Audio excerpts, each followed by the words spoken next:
जिस दिन तत्व ज्ञान हो जाता है उसी दिन वास्तव में देहेंद्रीय प्राणांतःकरण सहित प्रारब्ध भी दग्ध हो जाता है। लेकिन अंतर्यामी के संकल्प से गुरु शिष्य परंपरा, क्या कह रहे हैं, प्रारब्ध दग्ध हो जाते हैं। लेकिन वो आप कहेंगे कि गीता के 4वें अध्याय में भगवान ने कहा ज्ञानाग्नि से सर्व कर्म भस्म हो जाते हैं। दग्ध होना माने भुनना और भस्म होना माने राख हो जाना। तो सर्व कर्म बहुवचन का प्रयोग है। तो शंकराचार्य जी ने वहाँ लिखा प्रारब्धातिरिक्त।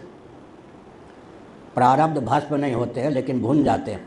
क्या दग्ध माने भुन जाना और भस्म हो जाना माने दोनों में भस्म हो गया तो बीज नहीं रहा, और दग्ध माने भुन गया तो, भुनना तो हिंदी में कहते हैं ना, दग्ध हो गया तो क्या होगा, बीज नहीं रहेगा, अंकुरोत्पादनी शक्ति नहीं रहेगी। इसीलिए भर्जित बीजवत, भून जाना जिसको कहते हैं भर्जित बीजवत, पंचदशी कार विद्यारण स्वामी जी ने बताया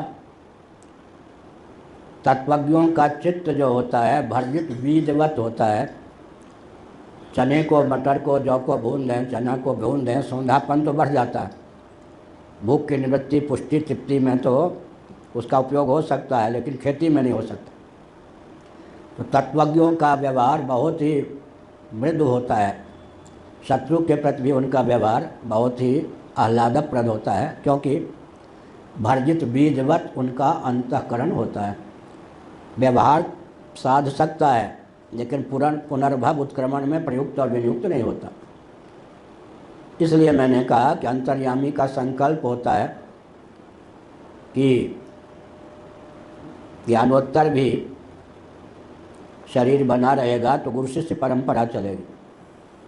हमने पूज्य अपने गुरुदेव से तंत्रालोक जो अभिनव गुप्त जी का तंत्र पर ग्रंथ है वो भी पढ़ा है। वो तो 8-7 खंडों में है। एक खंड मुसलगांवकर जी महाराज से पढ़ते थे, मैंने भी अनुमति ले ली थी। 9 से 12 तक तो वेदांत की कक्षा में, और 12 से 1 तक 4 घंटे महाराज लगातार पढ़ाते थे। 1 घंटा फिर किसमें, तंत्रालोक की। तो एक वहाँ पर पाठ आया, एक ऐसा शक्तिपात होता है जिसमें ज्ञान के समय ही तत्वज्ञ का प्रारब्ध भी भस्म हो जाता है। तत्काल ज्ञान भी हुआ और मृत्यु भी हो गई, जैसे परीक्षित।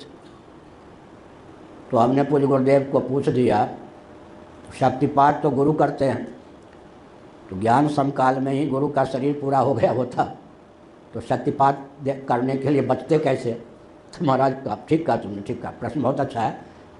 ये मान के चलो उनके गुरु से उन्होंने कह दिया ऐसा शक्तिपात मत कीजिए कि मर जाऊँ ज्ञान होते, लेकिन उनमें क्षमता है कि दूसरे को मार सके। और ऐसा शक्तिपात, क्या चना को भून रहे हों, आग एकाएक इतनी तेज हो जाए कि भूनने के समय वो दग्ध हो जाए कि माने भस्म ही हो जाए, ऐसा। तो अंतर्यामी का संकल्प होता है कि ज्ञानोत्तर भी कुछ ज्ञानियों का शरीर बचा रहे।